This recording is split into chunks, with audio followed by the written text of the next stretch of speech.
اللهم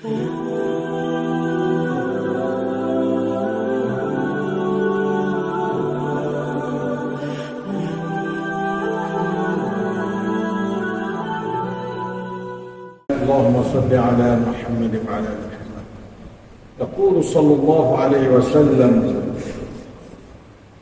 من كان يؤمن بالله واليوم الآخر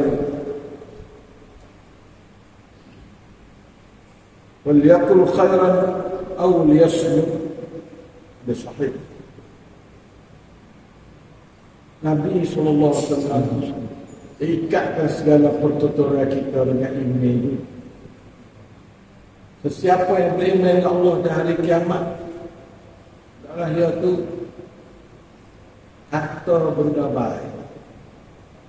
Khairan lahu walil mukhatabin. Baik bagi dia dan bagi orang dengar. Au liyasmut, ataupun naklah dia tu diam. Dia tu masalah sunnah tu. Sunnah dia, sunnatus samt, sunnatul kalam, sunnah al-qawl, sunnah as-samt. Naklah kita melazimi dua sunnah. Siapa tu hari taufik untuk kecek benda molek ni tak ada dari dia ada orang dengar. Dan siapa yang boleh senyap kalau dah kata itu tak ada pada dari dia dan pada orang dengar, orang itu orang tuluk sunnah Nabi molek pak kecek. Ada yang kata kalau pak kecek lah sunnah kecek.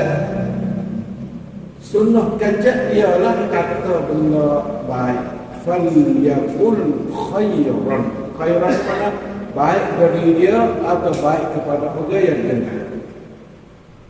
Aw liyasmut, ataupun dia tak kecek tu boleh pahala juga kalau kita niat turut Nabi sallallahu alaihi wasallam. Itu Islam. Jadi sunnah dia ada juga. Sunnah kecek betul, kecek molek. Kita kecek kadang-kadang dia faedah bagi kita, kita tak boleh mana pada kita dengar. La yakun khairan laka lil mutakallim wala lil mukhatabin. La tatakallam. Jangan kecek barang yang tidak beri faedah kepada dirimu dan tidak beri faedah kepada orang yang dengar. Bahkan kadang-kadang dorak orang dengar atau untuk beliau atau kata. Falyasmut, dia walasmut daripada al-qawli bighairi ma huwa khairun laka wa li an tukhatib.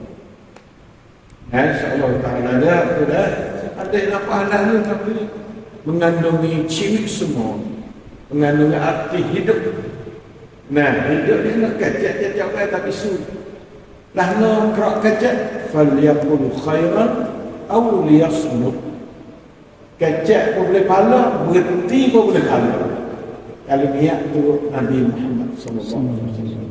Mudah-mudahan semua kita yang muwaffaqun lil kalam lil qawl al khair wa li as-samt an ash-sharr. Sallallahu alaihi wa sallam.